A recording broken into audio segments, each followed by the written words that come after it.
এবার কেবল হাজার হাজার মাইল দূরের পথ পাড়ি দেওয়া নয়, প্রেমের টানে চীনা যুবক বদলেছেন নিজের ধর্ম, পুরনো পরিচয়। ইয়ং সাউসাউ হয়ে উঠলেন মোহাম্মদ সিয়াম। অচেনা এক দেশে অজানা ভাষা, সংস্কৃতিও অচেনা, মুহূর্তে আপন করে নিলেন শুধু যেন এই তরুণীকে ভালোবেসে। আর সেই প্রেমের ডাকে সাড়া দিয়ে বদলে গেল দুটি জীবন। ওরা ইসলাম ধর্ম গ্রহণ করছে, ছেলেটা ইসলাম শরীয়তে বিয়ে হয়েছে। গল্পের শুরুটা ছিল খুবই সাধারণ। 1 বছর আগে মোবাইল অ্যাপ হ্যালোট্যাগে চীনের জিয়াংশু প্রদেশের 36 বছরের নির্মাণ প্রকৌশলী ইয়াং শাওশাওয়ের সাথে পরিচয় হয় দিনাজপুরের বিরল উপজেলার তরুণী সুরভি আক্তারের। গুগল ট্রান্সলেটরের সাহায্যে কথা বলা ধীরে ধীরে গড়ায় বন্ধুত্বে, আর সেই বন্ধুত্বই রূপ নেয় ভালোবাসায়, আর এখন প্রণয়ে। তার সাথে আমার পরিচয় হয় 1 বছর, আমাদের ফ্রেন্ডশিপ ছিল, তারপরে আমরা রিলেশনশিপে যাই। সে 4 তারিখে বাংলাদেশে আসে। তবে প্রেমের গভীরতা বাড়তেই সুরভি দেন এক কঠিন শর্ত।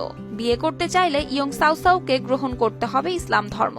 শর্ত মেনে তিনি শুধু বাংলাদেশে আসেননি, বরং নিজের ধর্ম বদলে বিয়েও করেন সুরভিকে।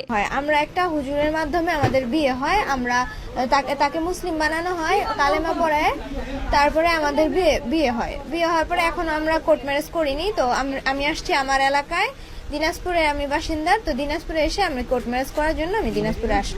গত 4 আগস্ট রাতে ইসলামী শরিয়া মোতাবেক সম্পন্ন হয় তাদের বিয়ে, আর বিদেশি বরকে এক নজর দেখতে ভিড় করেন এলাকাবাসী।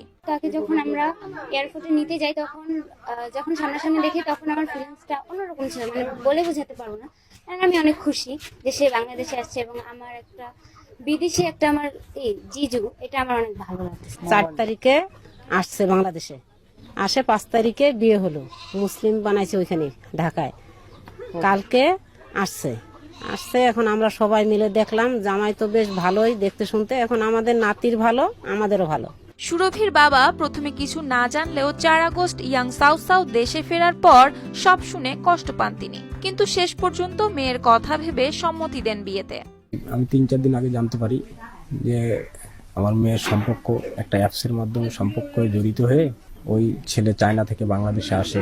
আসার পরে ওরা দুজনে বিবাহ বন্ধনে জড়িয়ে যায়।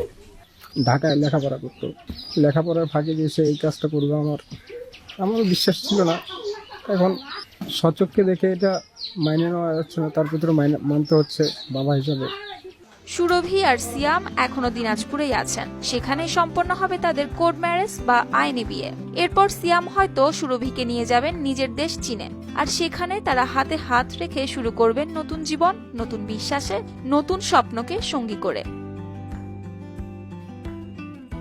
News desk.